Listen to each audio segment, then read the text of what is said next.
Hello,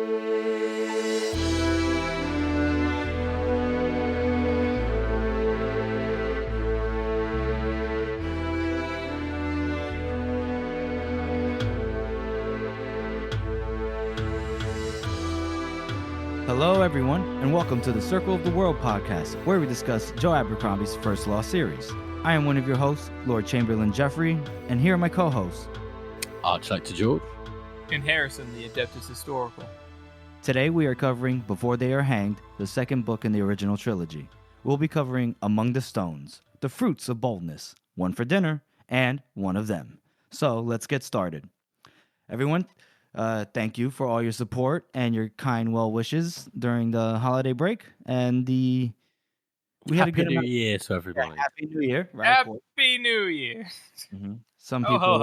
Some people were wondering where the fuck we went. We are back, and we appreciate your support, even during the whole the holiday blues that some people might get. Is that what it's called? I don't know. People get depressed. Happens. It sounds like you're speaking from experience then. Duh. But yeah, now we're back. Really, we ran out of time, didn't we? We thought we might be able to record last week, but we just never got the chance. So we are back now. Yeah, it was a time crunch, and we hope you appreciate the blooper reel episode. That was fun to put together, right, George? Wasn't it? Yeah, it was so much fun, especially when I deleted it all by accident. Oh, Oh, you put your poor PC through the riggers, huh? Yeah, it almost went out the window. Lovely, awesome. Well, let's go ahead and get this ball rolling, and we'll go to our first chapter read through. And the first chapter is Among the Stones, and we begin this chapter from Giselle's perspective. When we last left our group, they were hunkering down amongst a hilltop with some, you could say, like Stonehenge style stones. Not really, but just a bunch of rocks. And now they're going over their plan to fight the soldiers that have been tracking them for some time. If we remember, it's just Giselle, Logan, and Pharaoh, with Quai watching over Baez's unconscious body, and Brother Longfoot, who happens to just he's nowhere to be found, as usual. Yeah.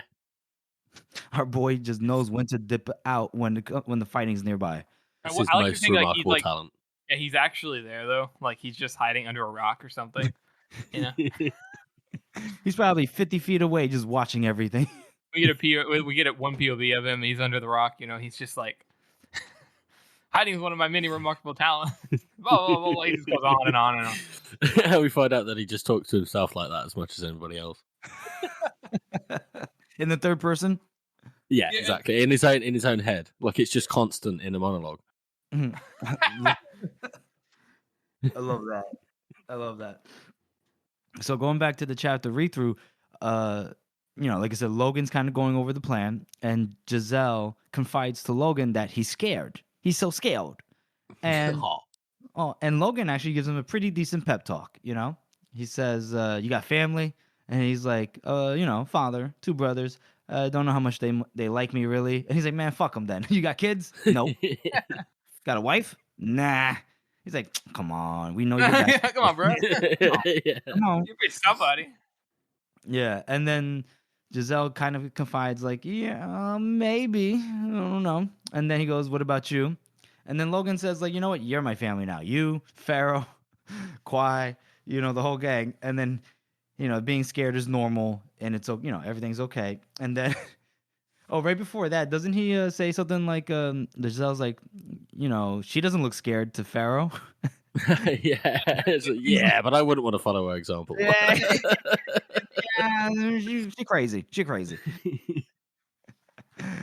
And then they both wish each other luck.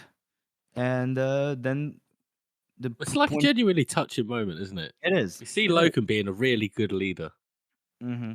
Yeah, we can see how he kept the Northern Dozen together with this kind of mindset. Well, he might be a little bit more mean, but whatever.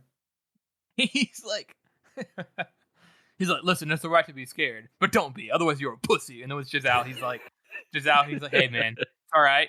And then he's like, are you sure? And he's like, maybe not, but it'll be all right. Yeah. George, you have anything else to say about the interaction? No, that's it. I think it's just nice to see Logan like in his element, where he can actually, his actions actually mean something, and he's not just like bumbling around, fucking around, you know. Well, he also gets to have this opportunity where, he's getting to say that to Giselle, and he gets the gratification of Giselle taking him genuinely. Mm-hmm. You can tell whenever somebody's like, responding to you, being, not just brushing you off. And I'm sure that's not something that Logan's had for a while, anyways. Right. Yeah. Imagine maybe back in the north, if Logan's like, "Hey, take it easy, man." They're probably like, "That bloody nine bastard's lying to me. Yeah, I don't trust him." which is fair. It is fair. It is fair.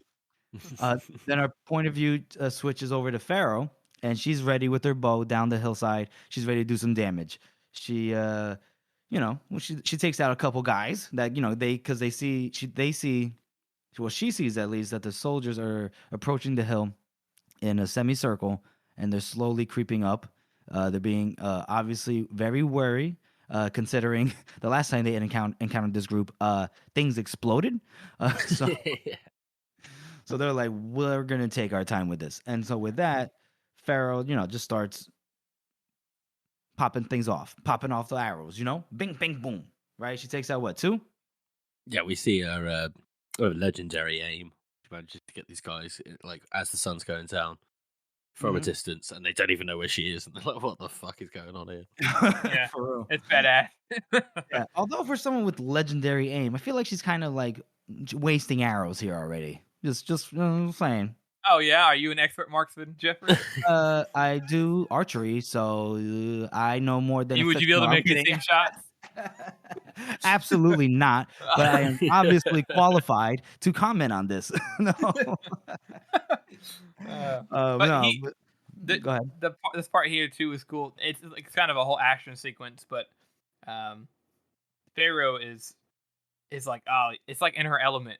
It's like just like it was back in the Badlands. It's like she's ready to rock and roll. She's almost giddy for it. That's what Giselle was noticing. And one thing we miss is that Logan told Giselle just to kind of stay back, and if anybody gets past them, then he's be ready. Mm-hmm. But otherwise, though, Logan and Pharaoh try to take care of everybody by themselves.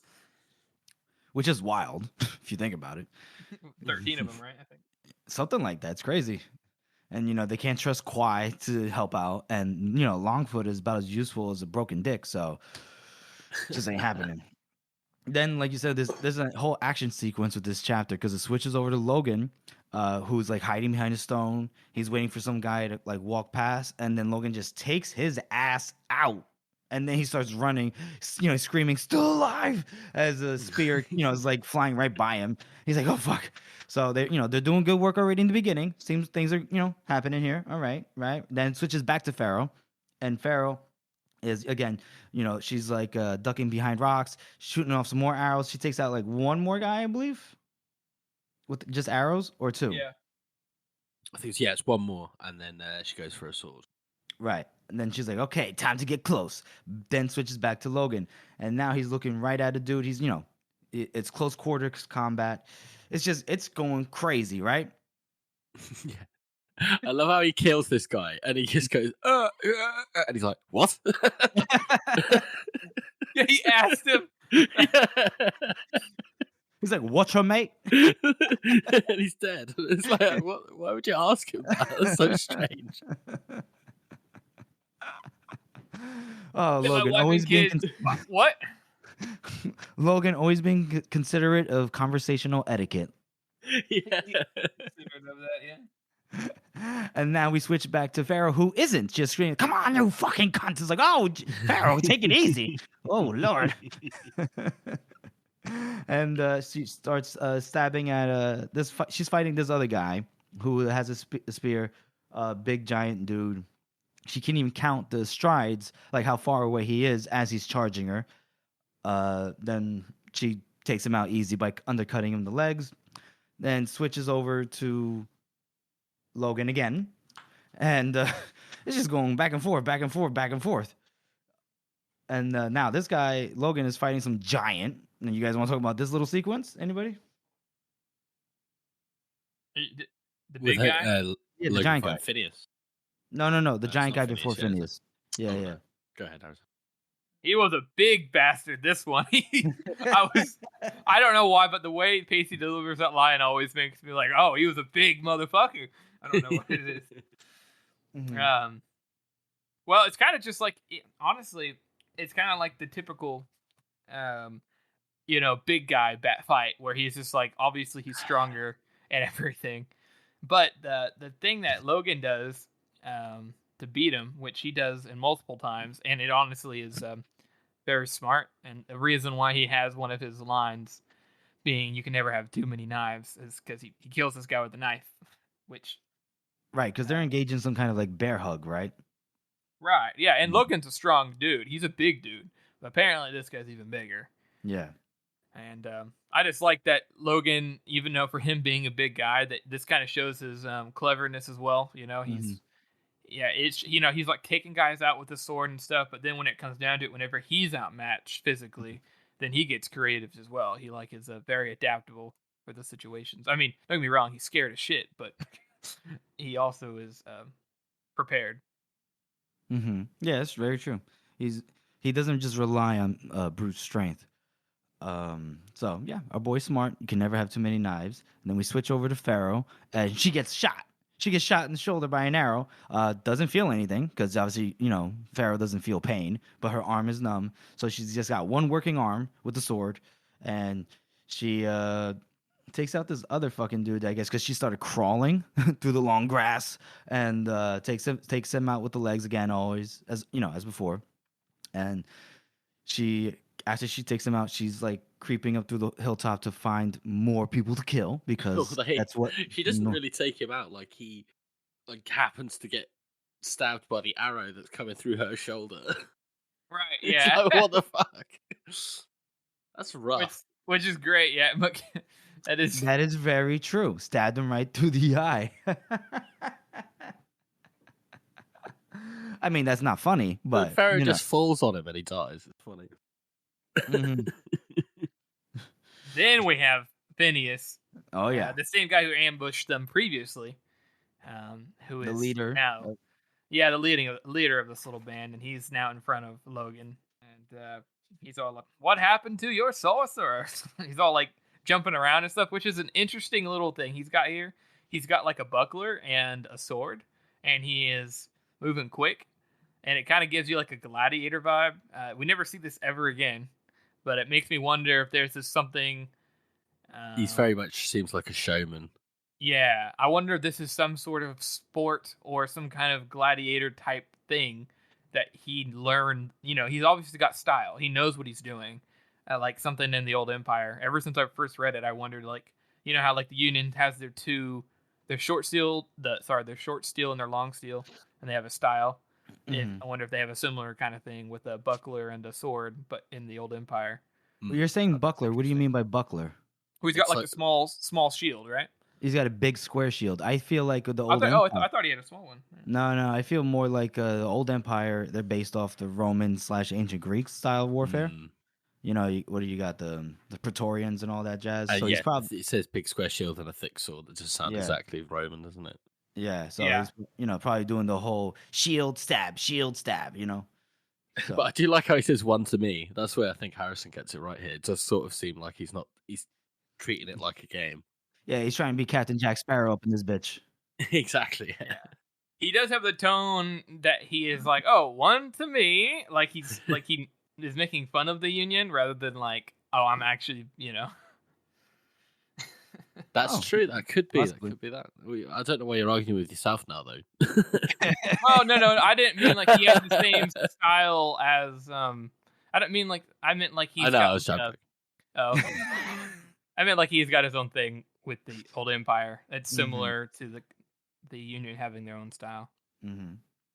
And what I like here as well is here we see an instance where rarely Logan's like, where the fuck is the bloody nine when you need him? Because he's exhausted. Our boy's tired. He's got a bad leg. His arm's jacked up, and his head is just all fucked up because he got knocked out in the mouth. So he has to like just do this, sober Logan.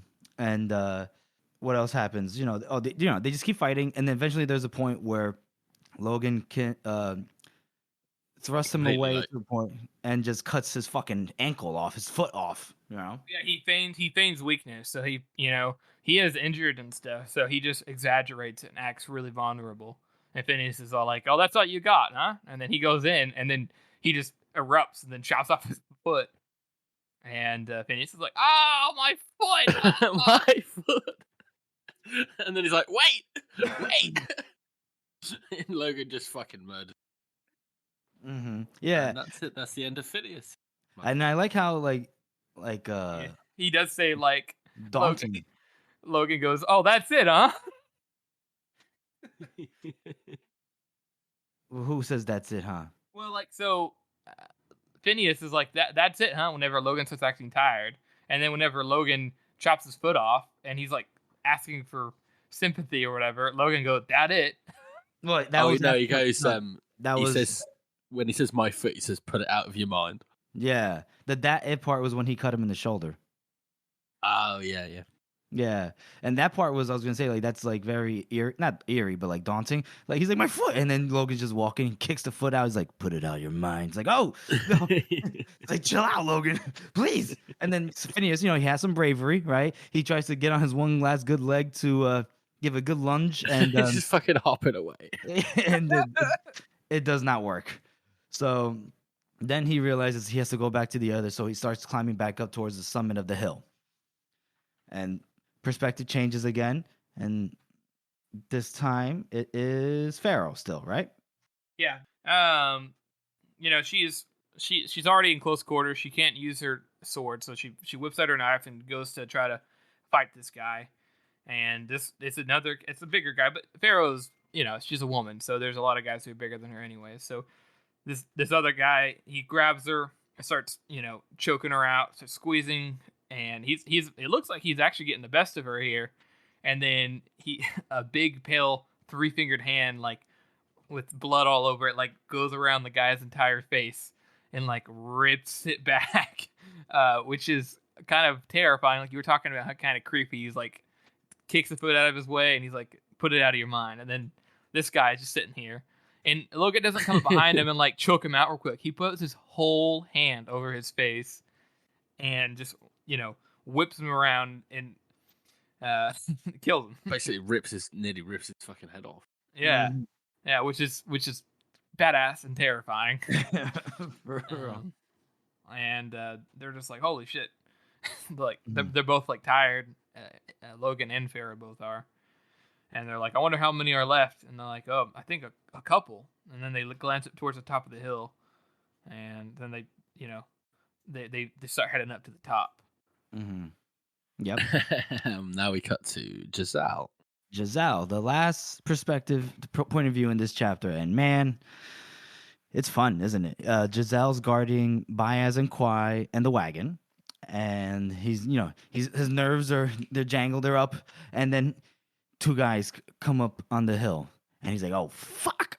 And Yeah, he's immediately like, "Oh shit, look weak," and it's like, "Oh, that's easy. That was easy, Right. wasn't it?" right, yeah, because he starts thinking back to what Logan told him like some chapters ago, like in terms when Logan gave him advice on how to fight, to always try to look weak. He said like, well, that wasn't easy because I'm about to piss myself. Don't take him lightly, which he did not do. And when you decide to act, you don't fuck about. You just go for it. And so he moved, they move, and next thing you know, he killed him in like 2 strokes. Yeah. Our boy Giselle. And he's like looks up at Quiet. He's like, "I did it." He's like, I did it, yeah. And then even Logan's like, I mean, even Quiet is like, you did. He's like, yeah. Yeah, he nodded slowly. He was like, mm-hmm. And then Kwai's like, uh-oh, behind you. And then Giselle turns, and then we just don't know. We just know he got knocked the fuck out, if not got straight murdered. So, And that was the end of that chapter. Quite the cliffhanger, I guess you could say. Oh yeah, and it's so well. This is one of the ones. It's one of the longest chapters we've had in a while, but it's all action. Right. Like you don't get that with a lot of Joe Abercrombie stuff, but Mm-hmm. I love It's the also action in this chapter. it's really great whenever there is just pure action because he always does such a good job at it. Oh yeah, Yeah. he writes some of the best action sequences for sure. So what do you guys give that chapter? Jeffrey, Why the silence? Jeffrey, what is it? I What asked do you. I asked you. No. I thought of it first. What? What do you rate the chapter? Okay. You're fucking up the flow, man. You're fucking up the flow. I'd rate the Welcome chapter. back, everybody. I'd rate the chapter probably a 6 out of 9. I like the chapter. I think it's like you said, it's a good action chapter. It's got this nice heartfelt moment with Giselle, and it's kind of right after Logan does the same thing with Pharaoh and make sure everybody's kind of closer by this point, and they trust each other a bit more, or at least some of them do. Mm-hmm. But it is an action chapter, and it leaves on a cliffhanger. But it's a good chapter. It's pretty average for me overall, though. Oh. Yeah, I'm gonna give this one a 5 as well because it is good. I love action. I love the way he writes it, but it is just all action. I like some of the little details that he's got in, like Pharaoh's extreme, like a visual acuity. Like you can see all of these things in this guy's face as he's trying to strangle her, and it's like, what the fuck? This is so strange. Why would you How be Logan focused on gets that? brutal more and more. Yeah, like Logan really lets himself go and gets creepy. Mm-hmm. So yeah, 5, I reckon. Wow. I guess I'm the bloodthirsty fucker. I'd give this a 7 out of 9. You love the action chapters, Jeff. Oh, I mean, I do, and I enjoy in the beginning the heartfelt interaction between Logan and Giselle. I even like there's a nice little moment between Kwai and Giselle at the end, and then obviously in between we have Logan and Pharaoh fighting for their lives and having each other's back, and it's a slow progression up towards the hill as they're ceding ground against an enemy that's like they outnumbered them by what? What is it? Like, it was like 5-1 or something like 5 that. to 1, right? Yeah, It's like about they have 5 to 1. if it's 13, 14, and if we're counting Giselle, yeah, like, well, I don't know. So it's wild. Excuse me. So yeah, Don't quote us. Don't quote us. It's We're not 6 to 1 technically. 6 to 1. 6 to 1. Okay. Okay. So Quote me. yeah, quote Harrison. He's the Adeptus Historical. So yeah, 7 out of 9 fingers for me. Alrighty, so let's move on to our next segment, which is Best Meme of the Week. George, take it away. Surprise, surprise, guys! It's Tam Elbor. Praise Tam Elbor. Praise Tam Elbor. We love your memes, and it's the Pablo Escobar meme. Spoilers, by the way, for everybody. And it's when she makes of her Quimmer stone. She makes of her Quimmer stone. Yeah, standing around. Love it. It's awesome. So yeah, go on Reddit and have a look at that. Thank you, Tam Elbor. Thanks. All right, so let's move on to our second chapter read through. And this one is The Fruits of Boldness. Oh, this is the one we've been waiting for, folks. Yeah, this whole section is, right? It's like the accumulation of the entire first part, and one might even say the entire everything before this point has accumulated to like a couple of these chapters in here. Yeah. Oh yeah. This chapter is solely from the point of view of our boy West, and the time has come for Crown Prince Ladislaw to prove his worth, as they are about to engage in battle with Bethod. Oh dear. Oh God. Oh boy. The army, they take their time in getting ready because they see a thin line of Northmen on the hill. Was the King's Own. Harrison, you want to take it away in terms of like the setup here?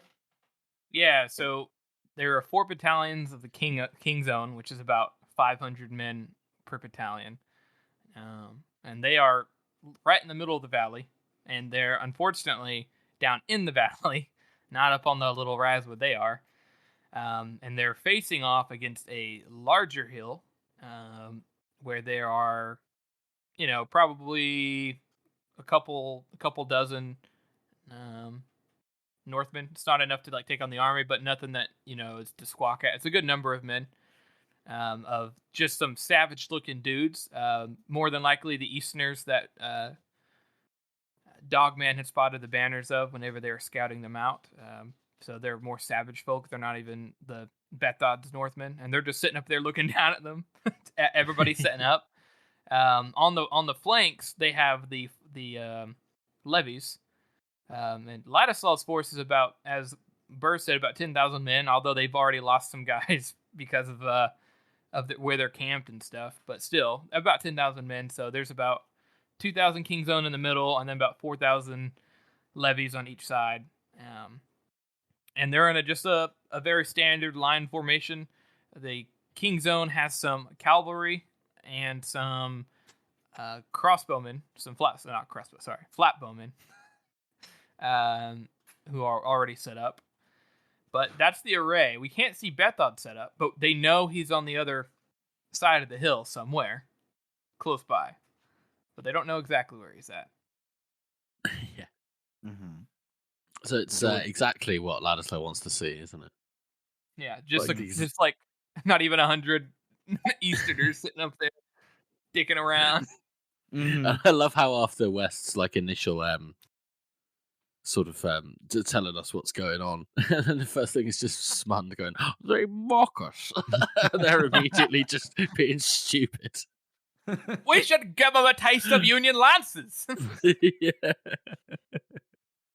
But West obviously tries to be the voice of reason. Like, they have the high ground, Anakin, and so you don't want to be charging uphill on wet mud. It's just a bad idea. And obviously he's not going to win this argument, is he? Well, he might have had it. He might have, convinced Ladislaus. More than scouts. Might have had it. But some douchebag from the north decided to just let loose one arrow for no reason. Yeah. I love that. And Ladislaus was just like, "That's it. That's the Issue line." Mm-hmm.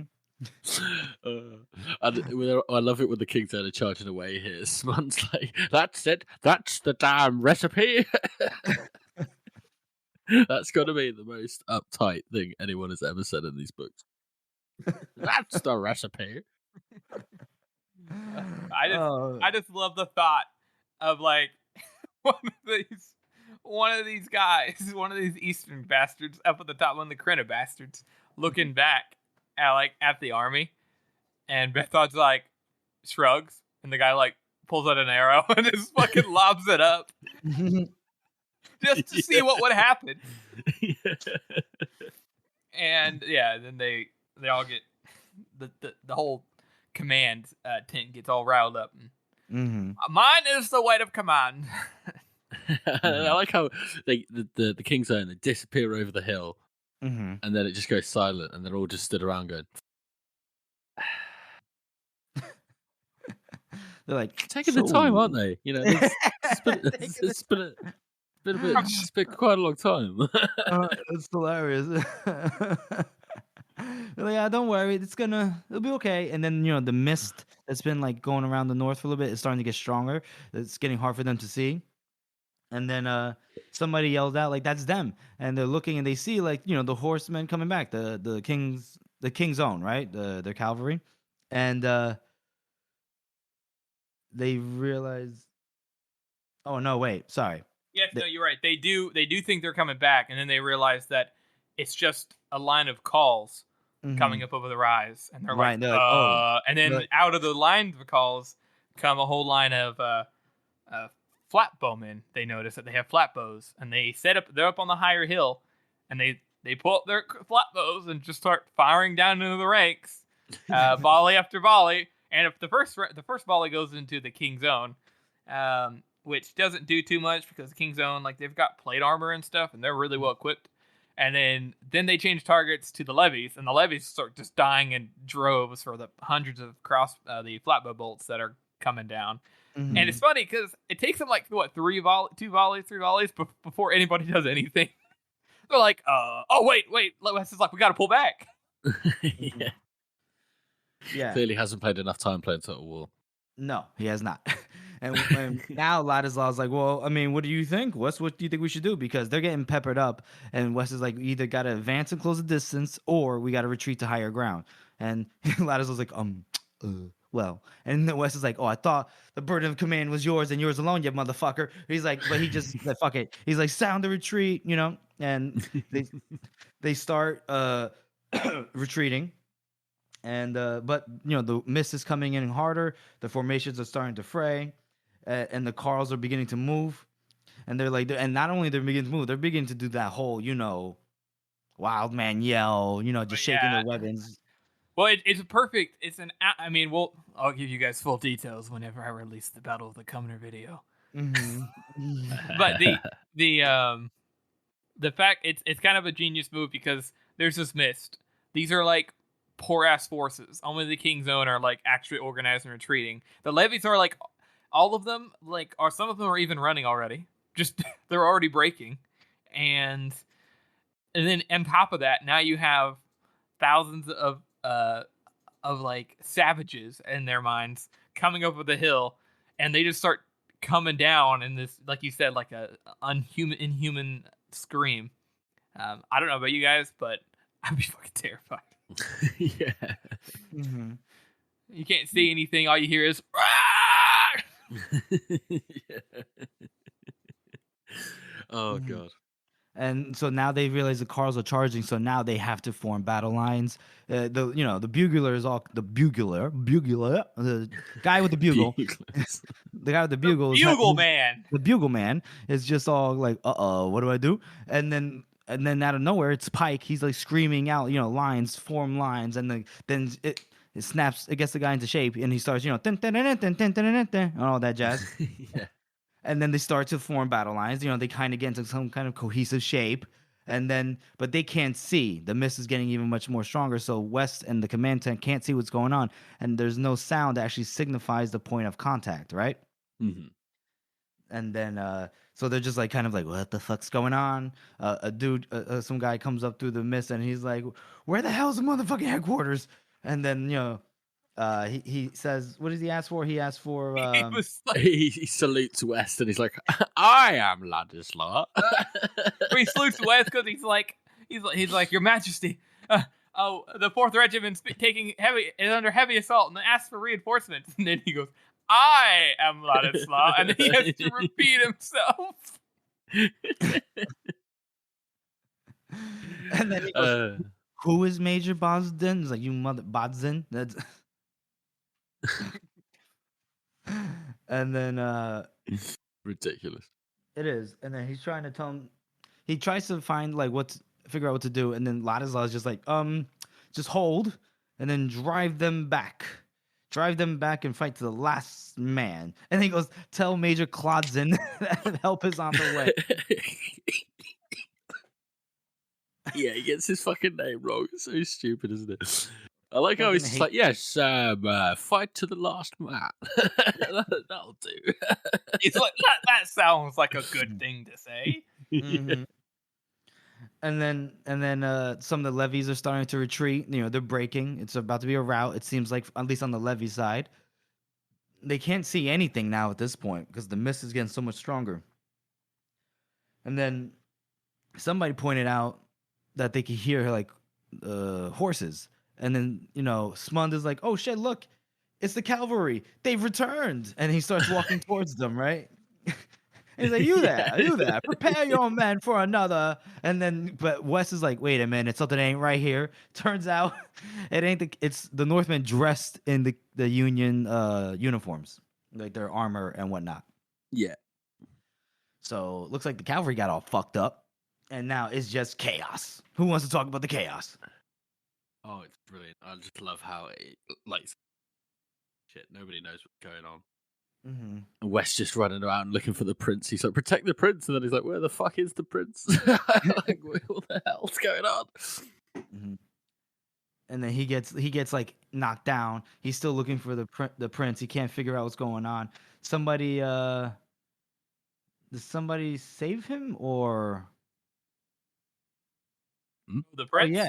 Yeah, No, somebody saves West. It's Cathal. yeah. So Cathal bashes him over the head with a hammer as he's basically Yeah. being crushed into the mud.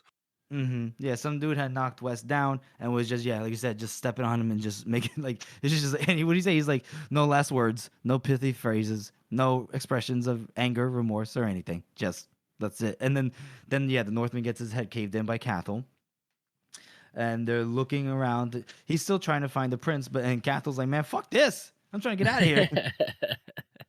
He's like, I gotta save the prince. I gotta do it. Yeah, Pike finds them, and then they're trying to run away again. Cathal's like, "Fuck him, let's get out of here." And then we find out that it's Ladislaw because he hears a voice saying, "No, I beg of you, no." Right? Yeah, there will be a ransom. Mm-hmm. Colonel West, is that you? Are you alive? And he's like, "We have to go right meow. Get the fuck up. Let's go." And he's like, "Wait, guys, No. does that mean we've won?"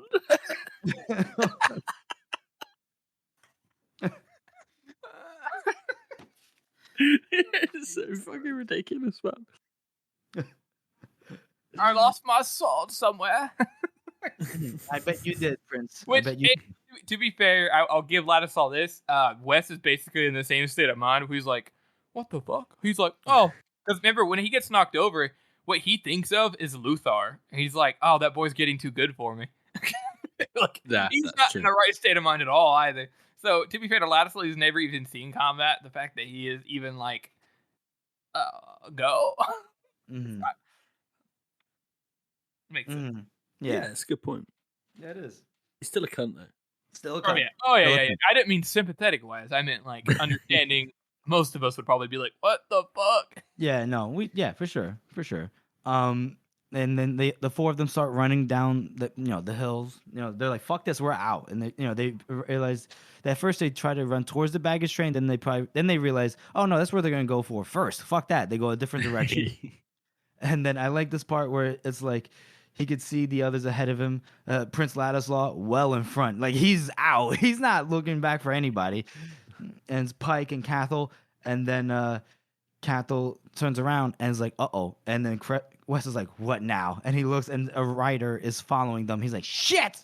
And then he tells them to make for the trees. He's going to try to distract the rider, and he kind of does, right? And it's about to happen. The horseman he's gaining on West, and West is just trying to prepare himself, and then this guy just catches an arrow in the neck. Yeah, right. He's fucked over, falls straight out of his saddle. And then, apparently, who saved him? None other Arrow but... Malchit. He's like, what the fuck?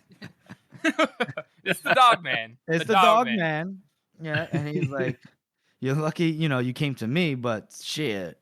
He's like, "I've been known to miss." He's like, "Look, we gotta get the fuck out of here." And he's like, "Man, 3 trees will shit when he sees what I caught me." And then he goes, and he looks around, he starts naming. He's like, half dead Colonel West, girl with the bloody hammer, man with a face like the back end of a cook pot, and this one here, lest I'm deceived, is the boy who had charge of this whole fucking disaster.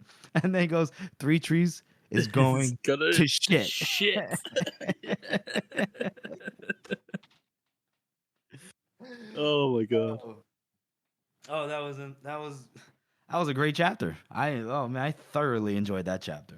It's one of my favorites. The first time I read this chapter, I was just like, "What the fuck?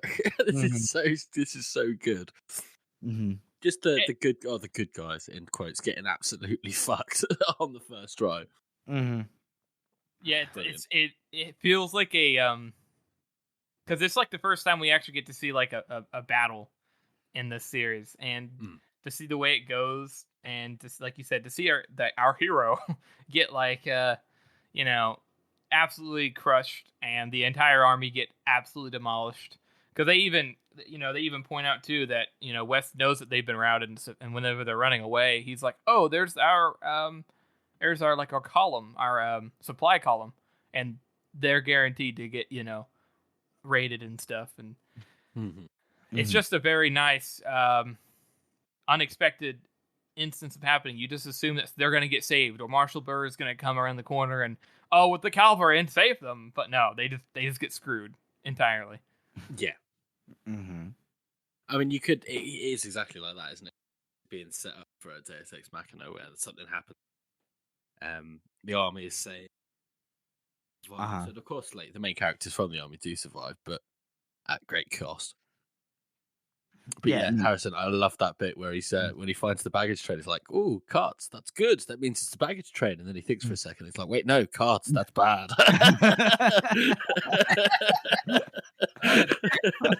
Yeah, that's some slapstick comedy right there. Yeah. Oh shit! It is interesting on a character note as well for West, right? This is like kind of a climax for his. It's not the climax of his character, but it's like a very big point in his journey because he's like, "Oh, I'm stuck with Ladislaw. I can't command." He's trying to take over. He's trying to do good, and he fails. He doesn't save the day, and honestly, kind of to his fault. What does he think about doing? He thinks about saving the prince, but it's because that's all he has. Like, he doesn't really feel like he has a family anymore because he's betrayed, his one family that he could consider family. He's away from all his friends. He doesn't have. He's dedicated his whole life to the Union, so he just falls back on that instinctual, like, my duty, the prince. That's why he saves him, because he's panicking and he's grasping onto something that'll keep him held down, because he already is feeling overwhelmed with shame, even though it's not particularly his fault. And I just think that that's a really the way he plays it out. A lot of characters in a book or a movie, they go save the prince, and it's hard to understand why he would do so. But in my mind, it makes perfect sense why he'd go save the prince. And I've never seen anybody ever question it either. But it is really cool to think about that most of the time we would question it. Like, everybody knows he's a cunt. You know what I mean? Like, it's very clear. I mean, even West himself thinks he's a cunt. Exactly.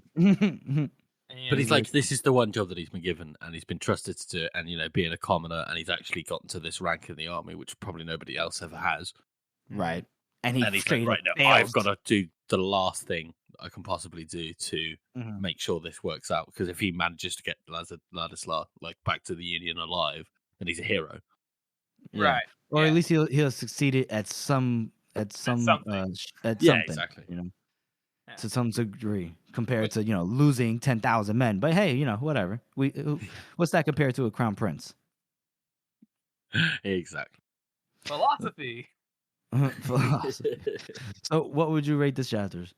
I'm gonna give it an 8 out of 9. Ooh, nice. It's a battle chapter. It's really well done. It's not even the best battle chapter, but it's really good for West's character. It honestly kind of gave me the chills whenever, like, the way they show the dread.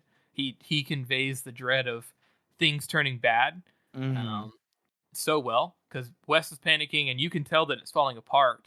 And there's a certain ebb and flow, because you think, oh, maybe they form battle lines. Maybe they'll do all right, and it just gets worse and worse. And then they come around with their cavalry. You know that none of the cavalry survived, and knowing how they talked about Bethod, he's so mysterious at this point, and we've only seen him once, that whenever the calls are up there screaming and stuff and coming down on him, it just conveys such a perfect image of what this battle would really be like in that moment. And I think it's really well done, but it's also not my favorite battle. So it's also again 8 out of 9. Right. I'm gonna give it a 9. I'm gonna give it the full score, a 9 out of 9. I'm gonna give it for all the reasons that Harrison said and some more, but also because Lord Spund gets his fucking head chopped off, which is extrememely satisfying. I don't know about you guys, but even in the midst of this, quite it's quite depressing, like what's happening here to West and the army. But I still had a little giggle when Spund gets his head chopped. What does he say? He comes up to the horseman and he's like, "You there? Reform the cavalry. Prepare for another charge." And then now he's headless. Oh yeah, exactly. No, he's not headless. I think he just, head split in half, maybe. That's Was it not, it's split not in any half? better, but Uh-huh. The sword like Oh, no, gets you're right. Nope, yep, chopped into the skull. You're right. Ooh. But one thing I do find quite interesting in this is that we've seen that the Northmen have flatbows before, and I'm sure it has Um, been brought up in one of the, but to somebody, maybe it was when Logan was talking to West, no, hang on. something like that, no, talking no. about buying flatbows and armor and weapons. Yeah, He said that. Like that so Bethod reads the latest books. He buys things from other countries. Yeah. yeah, but I think that the implication here is that they took that equipment that they have, both of horse, armor, and um, flatbows from the England army, like on that scale at least. That's Well, possible, yeah, because they did it's wipe possible. out that the England army. Because Before, even Burr says that they took their, they slaughtered that army and then took all their equipment, Yeah. that makes sense. and Yeah, it makes sense, and also, if I'm not mistaken, Bethod was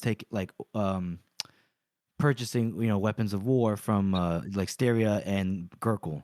yeah, There he was something purchased about. weapons that way he could train his men to Mhm. use them. Yeah, and probably got a lot of them, like you said, from the army of England. When Meade thought it was a good idea to go out there. Yeah, get his ass out. Mm-hmm.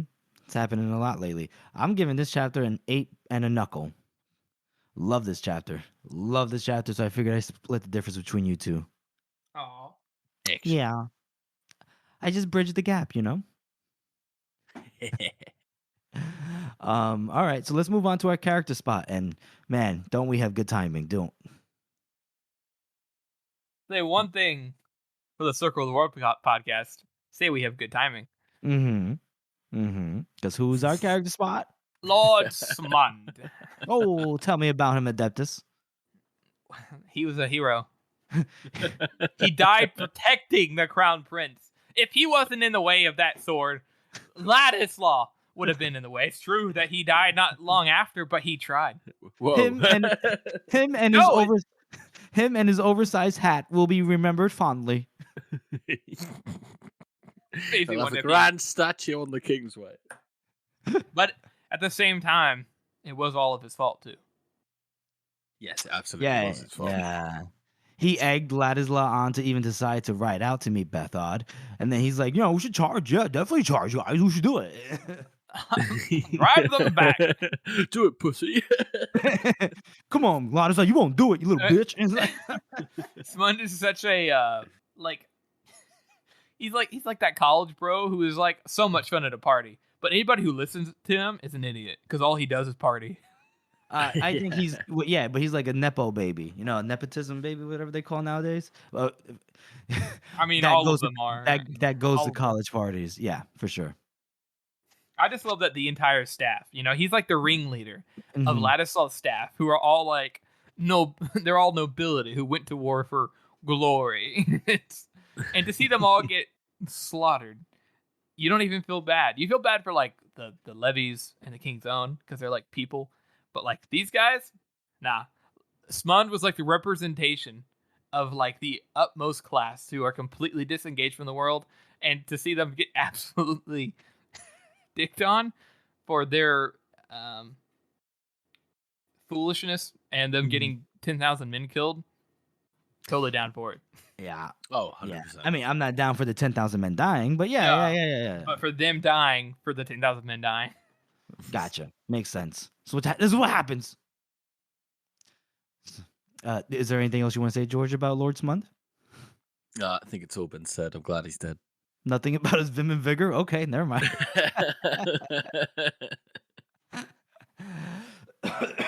Awesome. All right. Well, rest in not peace, Lord Smund. And we will move on to our third chapter read through. And this one's One for Dinner. Our next chapter read through is with our man Superior Glockta. And he starts off the chapter with one of his fantastic letters to Archlector Salt. George, I know you love these. Talk about it. So he's letting Salt know that he's managed to uproot the entire conspiracy. Everyone's in prison. He's already killed Worms, and his head is decorating the decorating the battlements next to Islik's. Mm-hmm. He's just singing his own praises. He's like, yeah, the walls are still holding. This is still happening. I'm doing really, really, really well, despite the fact I didn't get any money or men from it. I got no money. I'm doing this all on credit. Wink, wink. Yeah. And then we move on. After it that, ends the message with, but things are going badly. Oh, hold on. Is there a delay? I'll edit that out. All right. Okay. Right. Go ahead. Continue, Jeff. Go ahead. Oh, okay. I was gonna say. No, sorry, Jeff. Then after that, we I'm move. finished. Okay, there's a goddamn delay.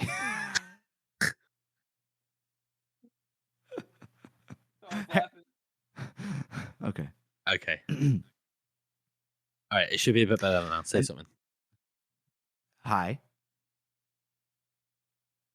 Hi. Oh God. No, that's a delay. That's like a 10-second delay. Okay. It's okay. It's okay. It's okay. What now? All right. How about now? How about now? How about now? How about now? How about now? Okay. Anything? Can you hear me? I can hear you. Yeah. It's like a 3-second delay. It's getting down. It's getting down. We almost got it. You're saying that like we can affect it by time. Yeah. I think it's better now. Yeah, Okay. yeah. You got my Yeah. joke immediately, so. Right. George, say hi. Okay. Hello. Hello. Yeah, that's good. It's back to normal. Okay. All right. Then after that, we move on to the interrogation scene with Carla Dan Eider, right? And he's nice to her. He still let her have like a potato sack, for her clothes, but no jewelry, no makeup, no Potato nothing. sack. This bitch looking like Friar Tuck up in here. That's good, Jeff.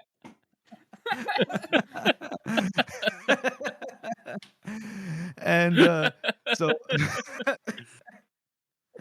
oh shit. And then But Galactus still like, but she kind of cute though. yeah, she's still beautiful. Yeah, she's whatever. Kind of forced though. Yeah, ooh, a little something.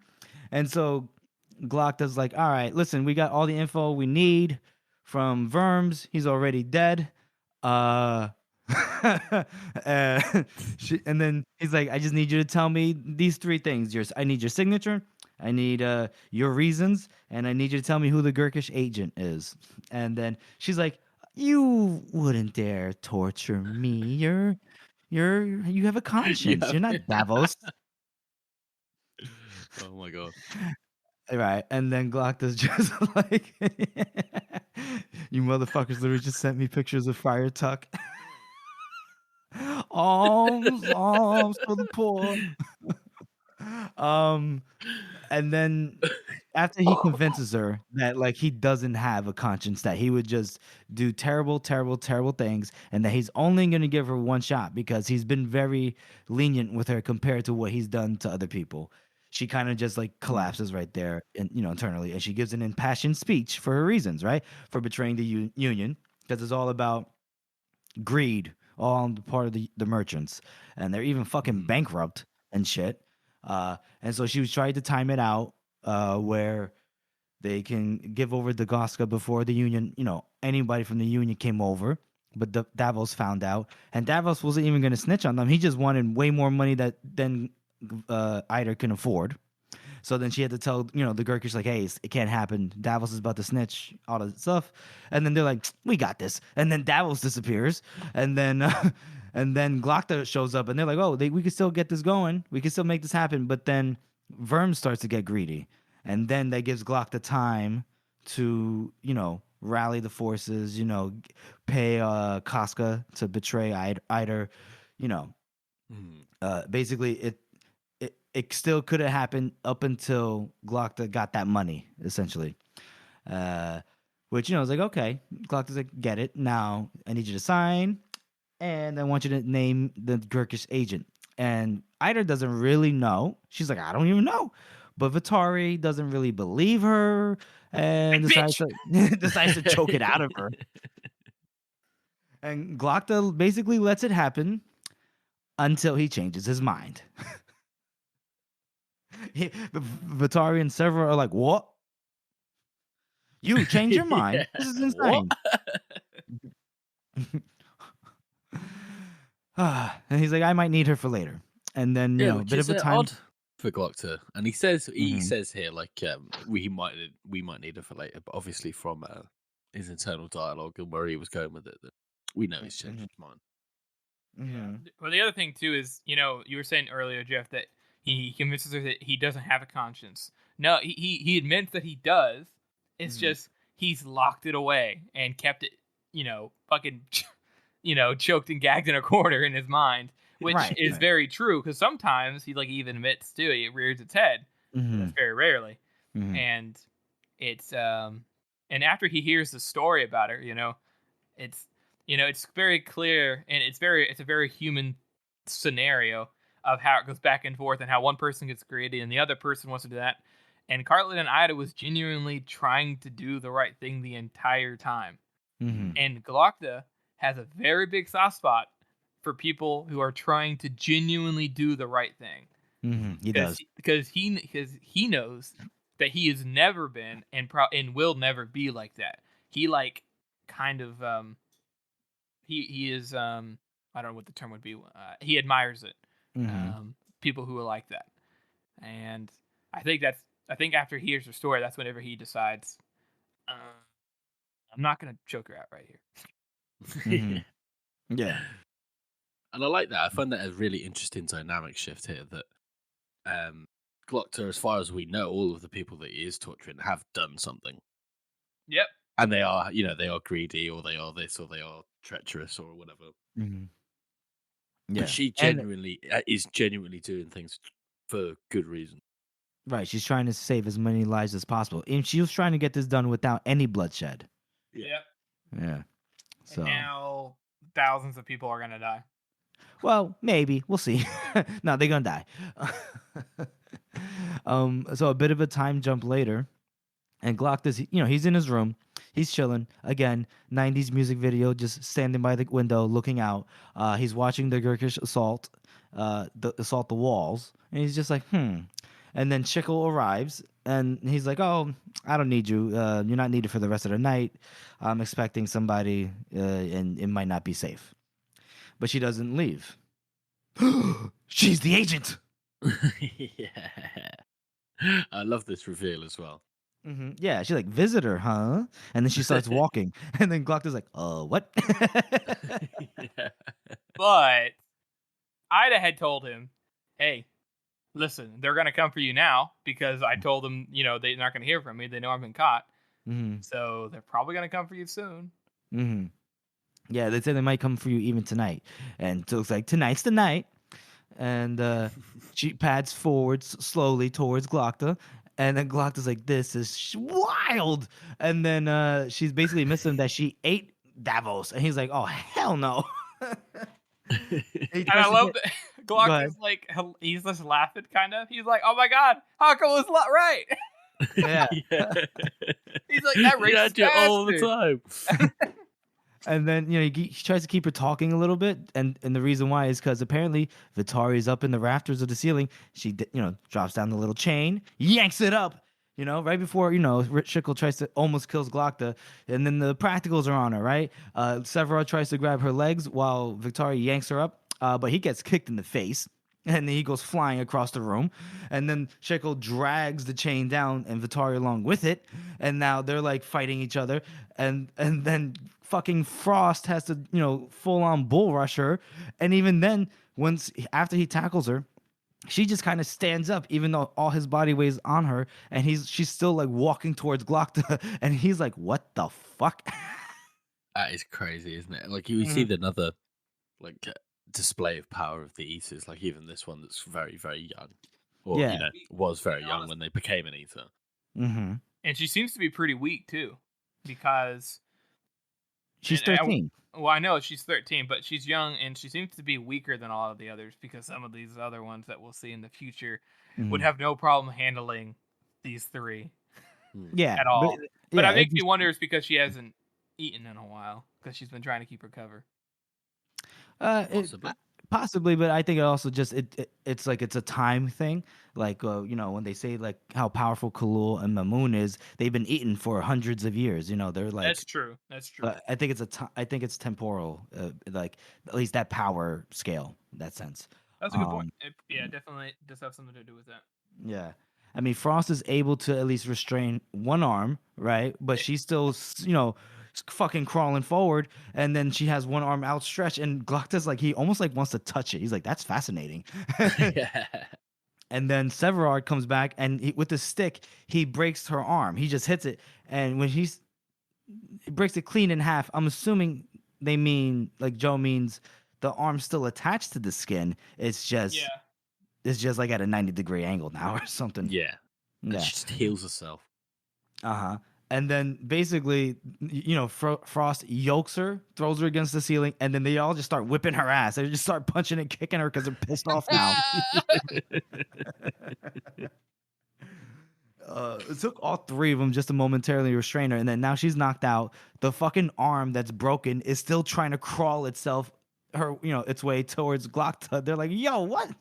And they take these giant chains and iron clasps, these cuffs, and they lock her up, and then she wakes up as soon as it's all secured, and then what does she say to her? She's like, she's talking all the shit about like how fools the us, the Mamoon and the the You'll righteous learn nothing followers. from me. Yeah, and then she's like, what did she say about like He pain? says, "Oh, She's like near the end. She's like, I am dead already. My body is nothing but dust. It belongs to the prophet. Try as you might, you will learn nothing from me." and Glock is like, that sounds like a challenge. Yeah. Fuck's sake, locked up. Fuck's Now, sake.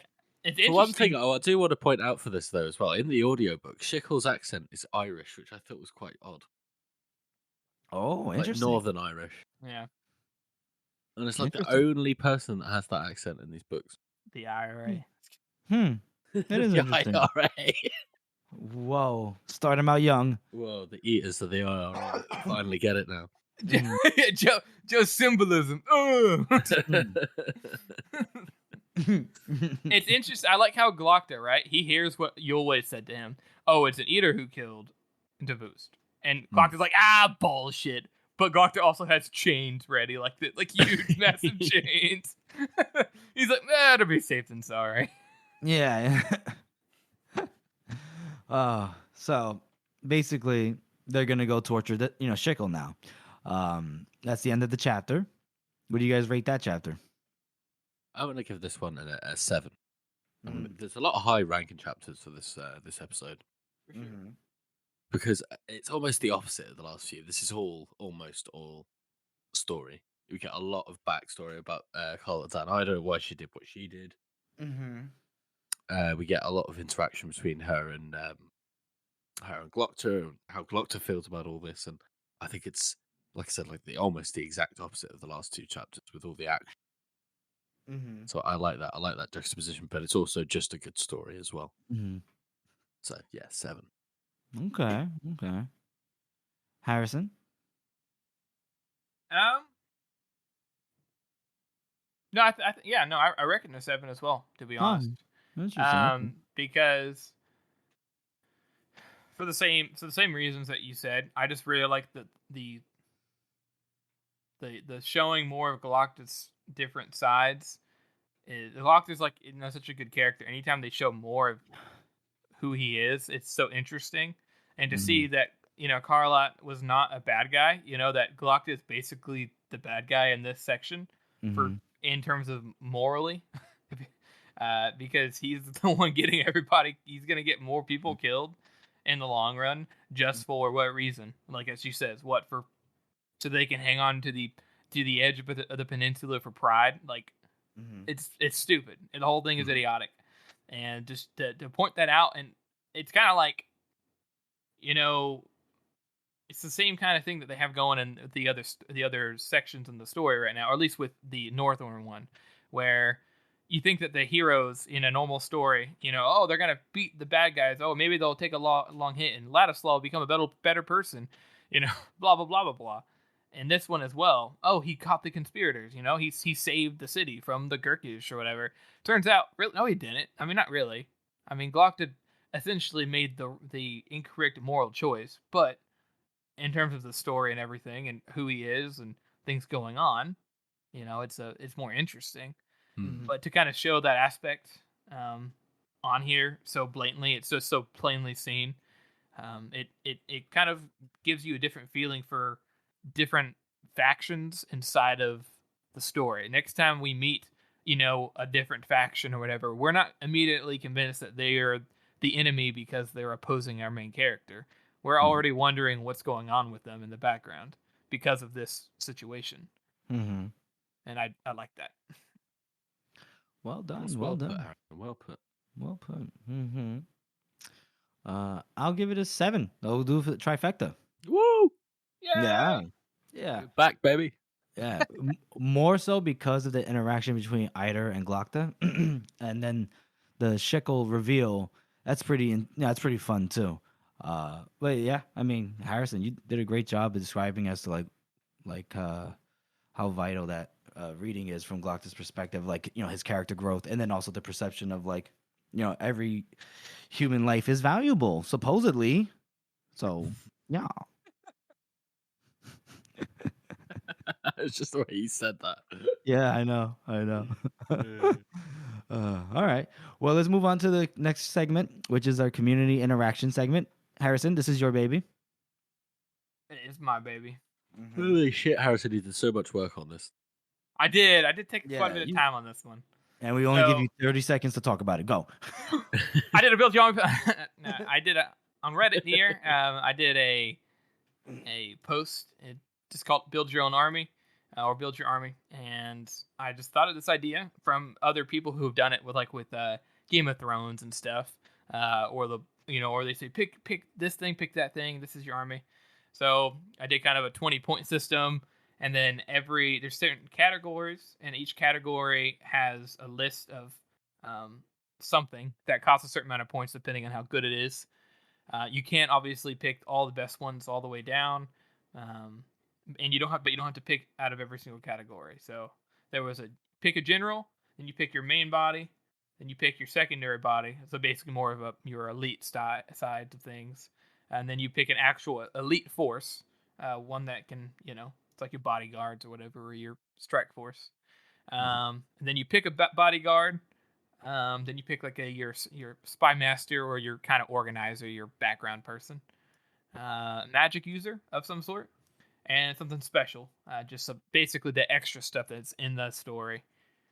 But out of everything here, everybody seemed to really like it. I enjoyed making it because it was interesting to try to figure out what would balance out. And a lot of people commented. We had 50 people comment, which was awesome. And everyone had their own reasons. I did think it was pretty funny that some of these people, some of you guys were actually, this is actually a steal. You guys were gaming it. It was hilarious.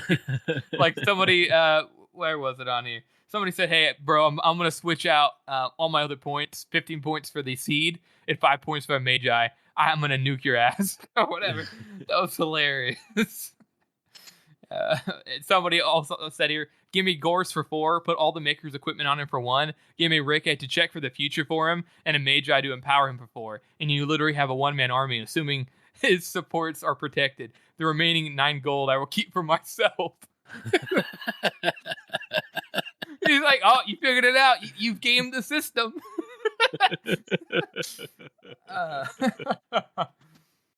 It just was really cool to see everybody have their own reasons for picking different things. No, almost there's hardly any negative, anything coming. Only one person on here was like, "Where's Victan Torflos, the spy master? She's way more valuable than Jurin, more cunning and ruthless. That's what you need to fight in this world." I mean, it's not negative, but also Jurin pulled off some pretty nifty shit. All right.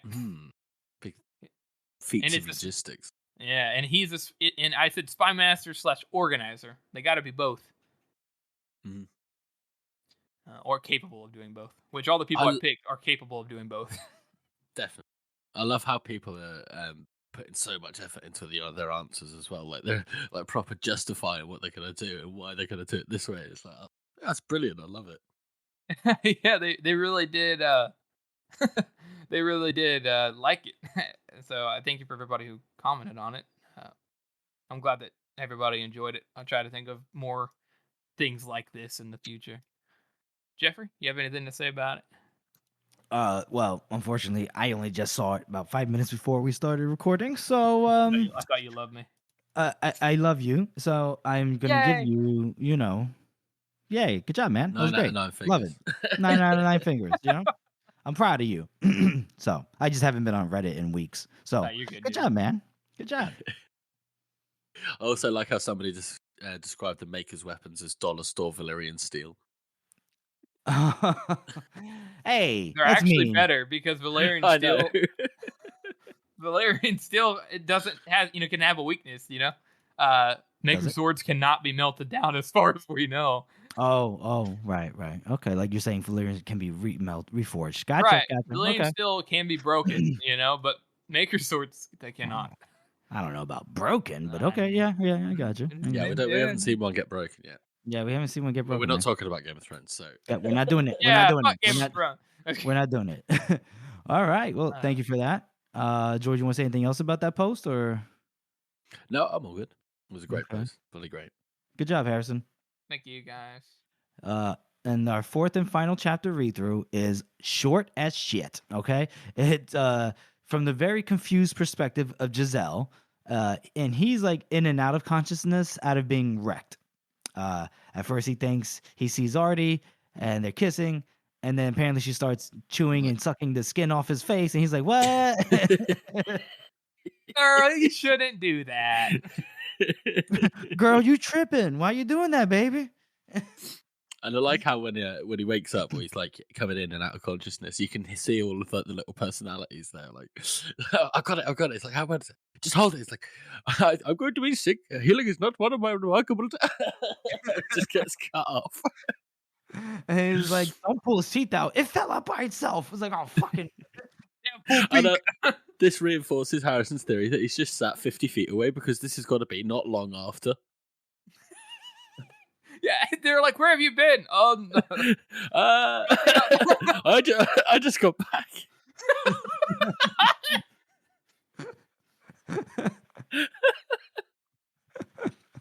You're right. I was right. He's been right there the whole fucking time.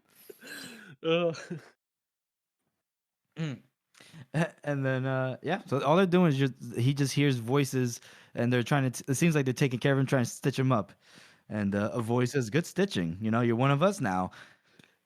One of us. Yeah, and he's like, "Oh fuck." Now I will have to say that this chapter here, for as being basically two pages, I think is not only is it funny because you hear all the different voices. If you have the audiobook, you know exactly who's talking. But even without the audiobook, you can tell by personality alone who is speaking, which is cool. And the way that it plays out in Giselle's head, you can tell this is like, not only is it horribly painful, but one, he's dreaming of Artie, and then, that's ripped away. And then, Logan is like, it's good stitching. You're one of us now, like one of us.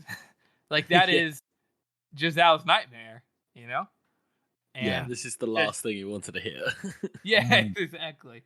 But also at the same time, it's like he's got some respect from both Pharaoh and Logan now, And it's kind of I don't know.